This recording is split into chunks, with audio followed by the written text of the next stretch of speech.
who is currently holding, this is way off the topic, but who has Jeffrey Epstein's Black Book? Black Book? FBI. But who? That is, I mean, there's... Oh, that's under direct control of the director of the FBI. Just like the manifesto from the Nashville school shooting of the Catholic school. We still haven't seen that, right? It's not the Nashville police or PD saying we don't want this out. The FBI airmailed into that operation and said, this is not getting out. Because they do that because this is another government gangster operation. All these local law enforcement communities get funding from the DOJ and FBI for local programs. And if you don't cooperate, you're not getting your $1 million for this, and you're not getting and that's a lot of money to these local districts. That's how they play the game. That's why you don't have a Black Book. Or the manifesto. But the Black Book, it's not just sitting, I mean, that's Hoover power times 10. And to me, that's a thing I think President Trump should run on. On day one, roll out the Black Book. And not just that. On day one, roll out all of the text messaging communications we were told were deleted. On day one, play the rest of the video of the pipe bomber. On day, one of the reforms I talk about in government gangsters is you need a central node to be continuously declassifying. This is another thing they do. They overclassify. And I'm telling you, as a former number 2 in the IC, they overclassify 50% of the stuff there to protect the deep state. Oh, no, you can't see that. Nothing to see here. Gina was a master at it, of doing it. And we still haven't seen half of the Russiagate report that we wrote. Still under lock and key. On how the ICA was originally constructed. We put 10,000 man-hours against John Brennan's team that did it. And we found out why they came up with their bogus conclusion. But we couldn't sell it to the world because we couldn't talk about it, and the government gangsters came in and buried it. All of these things, there needs to be a continuing central power, whether it's the White House or offsite, that says every request that comes in, just right out the door, as long as it's not a major threat to national security. Quick questions. Are we going to war with Russia? God, I hope not. Because, I mean, that just seems like money central. That's money laundering and everything else. War is good for the defense industrial complex. Yes.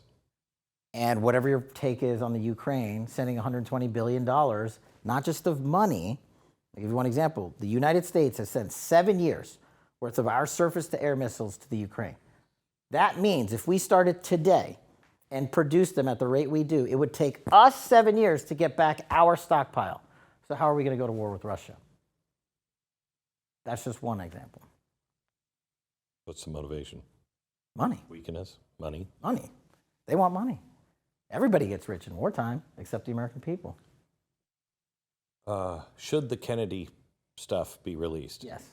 Is there anything there that is like, is anybody alive? The problem is, the things that we can't release have nothing to do with the questions you guys are asking. That's about as far as I can go on it.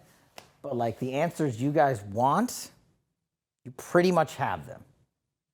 There's very minimal stuff that can't be seen for things that you wouldn't even think are related to that. Why can't we release them?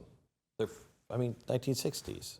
What do they hide? I mean, I can't imagine. All right. Yeah. I don't want to put you in a bad situation. Like a Soviet connection? But like the biggest thing I could think of? But no, you guys are thinking... This is exposed. This was an unfortunate thing that exposed something else not related. And you're thinking temporally, like, did it stop back then? Right? The way intelligence works is you're always developing it. Where did I get that? Where did that go? Oh, hey, I found that guy 5 years ago. Let's go talk to him. Where does that get us? It's a little bit bigger of a jigsaw puzzle. I mean, it's the same. Look, so the 7 pages of the 9/11 report, yes, overnight, that needs to come out. I'm telling you, that's got to go. And there will be some people that are pissed off. Can you tell if President Trump wins again, if he'll finally just tell us the truth, are aliens real? I might have to keep that one in my... Seriously, we keep thinking either we are covering for technology or it's just a psyop on the American people to get them to talk about something else. Let me tell you what I can say. I can tell you that it's like our most valuable assets are not on the ground. Our most valuable assets from a national defense standpoint are underwater and in space. Underwater. Yeah. And it's easier to talk about space aliens than it is to talk about Nellie, the Loch Ness Monster. So I think that's why it's so catchy right now. But yeah, there's a whole battle up in space that China. I just want to have more conversation on this. Hold this stuff in. How do you like? You've had a couple of drinks. You're with a, you're with a. Oh, you don't know me. It only takes two. Yeah. It was, for me, it was always a privilege to go in there and serve in that fashion. It wasn't a right. And the people that will, they'll be nameless for history for doing those pieces of work. I was just in awe of that they dedicated 20 years to make this one widget work. And I'm like, that's what it's for. Because we need that. And we need the 100 other people doing that different type of work coming together to make this big thing. Otherwise, we're going to get our asses handed to us. All right, so let's just make one deal. You're ever abducted by aliens, I'll call you. And they're going to kill you with an anal probe right before you die. Call me and tell me about this. You got to give me your cell phone. I don't have one.